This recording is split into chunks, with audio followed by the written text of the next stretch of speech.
स्वागत है आप सभी का अपने चैनल विनीत ड्रीम क्लास। देखिए आज हम इस वीडियो में क्लास 12 के जो बौद्ध धर्म है ना, बौद्ध धर्म के बारे में, क्योंकि एक एक पॉइंट एग्जाम के लिए बहुत ही महत्वपूर्ण है और इस टॉपिक से प्रत्येक वर्ष एग्जाम में प्रश्न पूछे जाते हैं। ठीक है, तो अगर आप लोग भी बिहार बोर्ड क्लास 12 अगर एग्जाम 2026 में दीजिएगा तो यह वीडियो आप लोगों के लिए बहुत ही महत्वपूर्ण हो सकते हैं। चलिए हम स्टार्ट करते हैं। जैसे कि पहला ये टॉपिक क्या है, मेरा बौद्ध धर्म है ना, क्या है बौद्ध धर्म, और इसमें हम एक एक पॉइंट पूरे डिटेल में जानेंगे कि बौद्ध धर्म के संस्थापक कौन है, उसका जन्म कब हुआ, उनकी पत्नी कौन थी, उनके पुत्र का नाम क्या था, प्रथम उपदेश उन्होंने कहाँ दिया, ज्ञान की प्राप्ति कहाँ हुआ है ना, उसकी मृत्यु कब हुआ, ये सारे चीज हम बारी बारी करके एक एक पॉइंट को जानेंगे। जैसे यहाँ पे लिखा हुआ कि बौद्ध धर्म का प्रारंभ है ना, बौद्ध धर्म का प्रारंभ महात्मा बुद्ध ने किया है। बौद्ध धर्म का प्रारंभ महात्मा बुद्ध ने किया, या तो हम कह सकते हैं कि बौद्ध धर्म के संस्थापक कौन है ना, इस प्रकार भी कह सकते हैं कि बौद्ध धर्म के संस्थापक कौन है, तो हम कह सकते हैं कि बौद्ध धर्म के संस्थापक महात्मा बुद्ध है ना। कौन हो जाएंगे, महात्मा बुद्ध हो जाएंगे। इसी प्रकार है यहाँ पे लिखा हुआ कि बौद्ध धर्म का प्रारंभ किसने किया, तो महात्मा बुद्ध ने किया।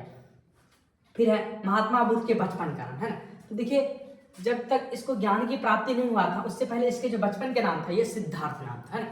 तो क्वेश्चन हो सकता है कि महात्मा बुद्ध के या गौतम बुद्ध के बचपन का नाम क्या था, तो हम कह सकते हैं सिद्धार्थ नाम था। गौतम बुद्ध के बचपन का नाम क्या था, सिद्धार्थ। उसके बाद है कि महात्मा बुद्ध का जन्म कब हुआ, पहला क्वेश्चन ही हो जाएगा। और यह प्रश्न एग्जाम में अनेकों बार पूछे जा चुके हैं कि महात्मा बुद्ध का जन्म कब हुआ था, तो हम कह सकते हैं कि महात्मा बुद्ध का जन्म 563 ईसा पूर्व में हुआ। पहले क्या होता था कि ईसा पूर्व होता था, जिसको हम बीसी से दिखाते, किससे दिखाते, बीसी से, है ना।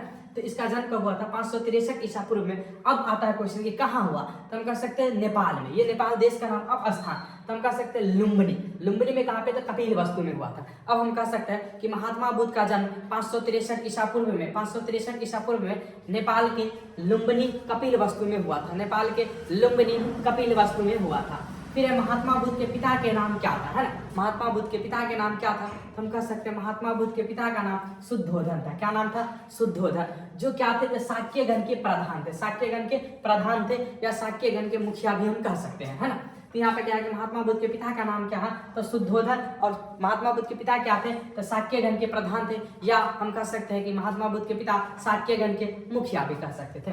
ठीक है, उसके बाद महात्मा बुद्ध की माता, है ना। महात्मा बुद्ध की माता का नाम क्या है, तो महामाया है। महामाया जो कोलिय वंश की थी। अब देखिए जिस वक्त महात्मा बुद्ध के जन्म हुआ था उसके 7वें दिन के बाद इनकी माँ की मृत्यु हो गई थी। फिर इसका लालन पालन जो है ना इसके मौसी, जिसका नाम था प्रजापति गौतमी ने की थी, है ना।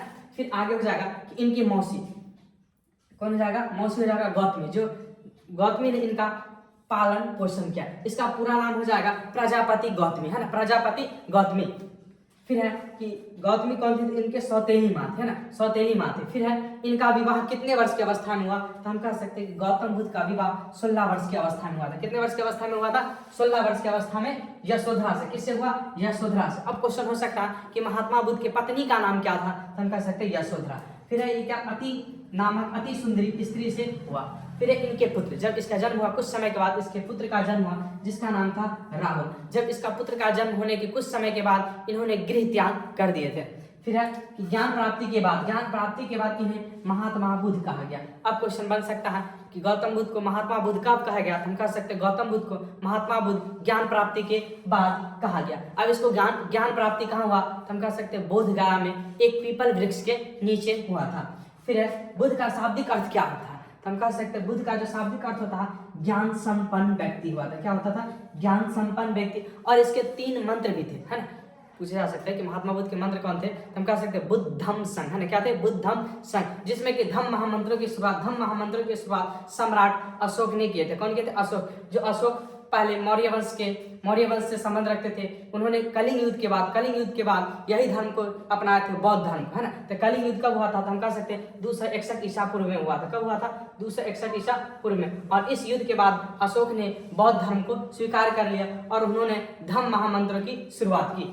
फिर है बुद्ध ने अपना प्रथम उपदेश कहाँ दिया, तो हम कह सकते हैं सारनाथ में दिया, है ना। बुद्ध ने अपना प्रथम उपदेश सारनाथ में दिया था अपने मित्रों के साथ। फिर है बुद्ध के प्रथम उपदेश को क्या कहा जाता है, तो हम कह सकते हैं बुद्ध के प्रथम उपदेश को बौद्ध धर्म में क्या कहा जाता है, तो महाधर्म चक्र प्रवर्तन कहा जाता है। क्या कहा जाता है, महाधर्म चक्र प्रवर्तन कहा जाता है।